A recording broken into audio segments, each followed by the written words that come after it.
मित्रांनो, शेवटी राणीसोबत घडलं नको ते. इंद्राने केला तिच्यासोबत अनर्थ. मित्रांनो, आजचा जो भाग आहे तो भाग पाहिल्यानंतर अक्षरशः डोळ्यात पाणी येत आहे. इंद्रा सगळं सोडून वन रस्त्याने भटकत आहे. मित्रांनो, इंद्राला काही समजत नाहीये की त्याच्यासोबत काय होतंय. राणी मात्र त्याच्या मागे फिरत असते. मध्यरात्री हे दोघे जण घराच्या बाहेर चक्क वेड्यासारखे फिरत असतात. मित्रांनो, राणी खूप रडत असते. तिला खूप भीतीही वाटत असते. मध्यरात्र झालीये आणि इंद्रा तिला कुठेही दिसत नसतो. कारण मित्रांनो, इंद्रा मात्र फार फ्रस्ट्रेट होऊन आता पळून गेलेला असतो. तर आजच्या भागामध्ये काय घडलंय संपूर्ण आपण शेवटपर्यंत जाणून घेणार आहोत. मित्रांनो, सुरुवातीलाच इकडे इंद्रा ऑफिसचं काम करत बसलेला असतो. त्याच्याकडे लॅपटॉप असतो. त्यामध्ये तो आता व्यस्त झालेला असतो. पाहायला मिळतंय की लॅपटॉपमध्ये तो एवढा व्यस्त असतो, त्याचं लक्ष दुसरीकडे नसतं. तेवढ्यात मालती आणि रत्नाई त्याच्याकडे पाहत असतात. मित्रांनो, आता रत्नाई बोलत असतात की मला त्याला काहीतरी खायला द्यावं लागेल. तर रत्नाई मात्र आता त्याच्याकडे छान ड्रायफ्रूट्स घेऊन आलेले असतात. त्यांना असं वाटत असतं इंद्राला छान ड्रायफ्रूट्स खाऊ घालावे, त्याच्यामध्ये ताकद येईल आणि मग छान सुंदर असं बाळ जन्माला येईल. मित्रांनो, आता त्यांचा प्लॅन छान सुरू असतो. त्यावेळेस रत्नाई बोलत असतात की अरे इंद्रा, तू काही खाऊन घे ना बेळा, तुझी तब्येत बघ दिवसेंदिवस खराब होत चालली आहे. तर इंद्रा बोलत असतो की काय झालं रत्नाई अचानक तुम्हाला. त्यावेळेस रत्नाई त्याच्या लहानपणीच्या गोष्टी त्याला सांगत असतात. इंद्राला त्या बोलत असतात की इंद्रा, लहानपणी तू खूप छान होता सारे, खूप तुझी तब्येत चांगली होती आणि मी तुला लहानपणी खूप सारं काही खाऊ घातलेलं आहे. त्यावेळेस मात्र आता त्या बोलून इकडनं निघून जातात. बाळाची एक हिंट त्यांनी सोडलेली असते. पाहायला मिळतंय की आता अजित बोलत असतो की आबा तुला बोलवत आहेत इंद्रा. त्यावेळेस आता इंद्रा लगेच आबांकडे जाणार असतो. त्यापूर्वी मालती राणीकडे आलेली असते. मालती राणीकडे येते आणि बोलते की राणी, काय करतेस तू, मला तुझ्याशी थोडं बोलायचं आहे. त्यावेळेस राणी बोलते की बोला ना, काय बोलायचंय तुम्हाला. तर मालती बोलत असते की तुला तिकडे तनिषाने बोलवलं आहे. तर राणी मात्र तनिषाच्या रूममध्ये पोहोचते मित्रांनो, आणि तिकडे गेल्यानंतर लगेच तनिषाला ते विचारते की काय बोलायचंय तुम्हाला. तर तनिषा सांगू लागते की तुम्हा दोघांसाठी, इंद्रा आणि तुझ्यासाठी छान प्लॅन मी ऑर्गनाईज केला आहे. रात्री रूम छान सजवून ठेवली आहे. त्यावेळेस मात्र तू कोणता ड्रेस घालणार आहेस ते मला सांग. तर राणी बोलते की मी एखादी साडी नेसेल. त्यावेळेस आता तनिषा बोलते की तू साडी कुठल्या रंगाची नेसणार आहेस. राणी बोलते की लाल रंगाची. त्यावेळेस आता तनिषा बोलत असते की लाल रंगाची साडी कशाला नेसतेस तू, त्यापेक्षा तू छान लाल रंगाचा ड्रेस घालतेस का, असं बोलत आणि हो बोलते. तर इकडे मात्र आबांनी आणि सर्वांनी मिळून इंद्राला छान लुक देण्याचा प्रयत्न केलेला असतो. त्याला नवीन ड्रेस दिलेला असतो आणि मात्र अजित बोलत असतो की हा ड्रेस तू चेंज करू नये.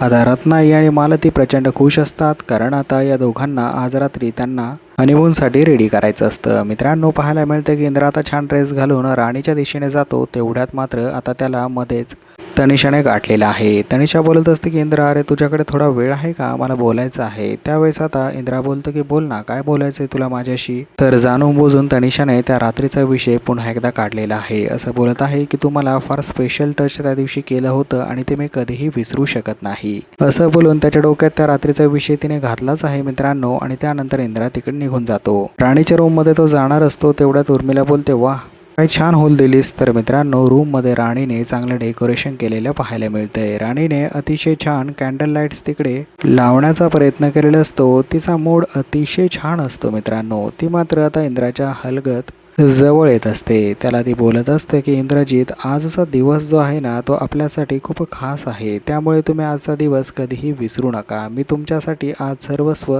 अर्पण करणार आहे. एका बायकोची काय इच्छा असते, तिच्या नवऱ्याने काय द्यायला हवं, असं ती आता बोलत असते. पाहायला मिळते तेवढ्यात मात्र इंद्राला मध्ये मध्ये राणी दिसत असते, तर मध्ये मध्ये तनिषा दिसत असते. कारण तोच तो रेड ड्रेस असतो जो त्या दिवशी तनिषाने घातलेला असतो. अतिशय मोठं कन्फ्युजन इकडे मात्र इंद्राचं होत असतं मित्रांनो. या कन्फ्युजनमुळे त्याला काही समजत नसतं की ही राणी आहे की तनिषा आहे. मित्रांनो, आता राणी बोलत असते की सर, आज आपण दोघांमध्ये विरघळून जाणार आहोत. आजचा दिवस आयुष्यभर तुम्ही लक्षात ठेवाल. त्यावेळेस मात्र आता अचानक त्याला तनिषा दिसते. असं वाटतं की त्याला तनिषाच जवळ घेत आहे. मित्रांनो, इंद्राचं एवढं कन्फ्युजन होतं की आता त्याला समजतच नाही की ती राणी आहे की तनिषा आहे. मित्रांनो, राणी त्याच्या जवळ आलेली आहे अलगद आणि त्याच्या मिठीमध्ये घुसण्याचा ती प्रयत्न करत असते, कारण तिला आज इंद्रासोबत छान रोमॅन्स करायचा असतो. मित्रांनो, दोघेही एकमेकांच्या जवळ येत असतात. तेवढ्यात मात्र अचानक पुन्हा एकदा इंद्राला तनिषा दिसू लागते. त्यावेळेस आता इंद्रा बोलतो की आता खूप झालं, हिला मी जवळ घेणार नाहीये. तर मित्रांनो, इंद्राला अचानक खूप राग येतो. इंद्राच्या डोक्यात राग जातो आणि तो असं विचार करतो की मी काय करतो, हे पुन्हा एकदा तेच करतोय का. लगेच मात्र तो राणीला धक्का देतो. मित्रांनो, राणीला धक्का दिल्यानंतर राणी मात्र खाली पडते. राणी खाली पडल्यानंतर डोक्याला हात लावते आणि असं बोलते की काय झालं इंद्रजीत, तुम्ही का केलं तसं.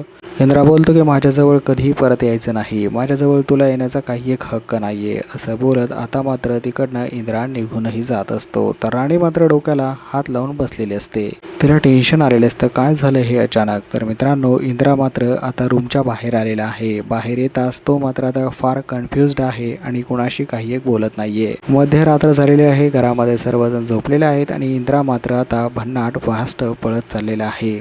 त्याच्या ड्रेसचे काही बटन्स देखील उघडे आहेत. मित्रांनो, राणी रूममध्ये प्रचंड रडत आहे आणि ती स्वतःला कंट्रोल करते आणि असं बोलते की नको, आज रडायला नको, जर मी रडले तर घरातले सगळे जागे होतील, त्यांना समजेल काहीतरी झालंय. तर मित्रांनो, तिच्या डोक्यातनं रक्त येत असतं आणि या गोष्टीचा तिला खूप वाईट वाटत असतं. इंद्रजितला काहीतरी टेन्शन असेल, राणी तुझ्यासोबत ते कधीही असं करू शकत नाही, नेमकं काहीतरी टेन्शन आहे, तुला मात्र शोधलंच पाहिजे. असं बोलत ती आता इंद्राच्या पाठीमागे पळत जाण्याचा प्रयत्न करत असते. मित्रांनो, तिला खूप वाईट वाटलेलं असतं, कारण ती रात्र जी आहे ती तिच्यासाठी अनमोल ठरणार होती, तीच तिच्यासाठी घातक ठरलेली आहे. इंद्रा मात्र वन आता चक्क रस्त्याने भटकत आहे. मित्रांनो, इंद्राला खूप वाईट वाटत आहे आणि त्याच्या डोक्यात असाच सीन सारखा डोक्यासमोर येत आहे आणि त्यामुळे मात्र तो पूर्णपणे विचारामध्ये बुडालेला आहे. मित्रांनो, आता राणी त्याच्या पाठीमागे जातीये पहा. राणीला इंद्रजितला थांबवायचं असतं, इंद्राला तिला थांबवायचं असतं, कारण इंद्रा जो आहे तो रात्री काहीतरी नको ते पाऊल उचलण्याचा प्रयत्न करणार असतो. राणीला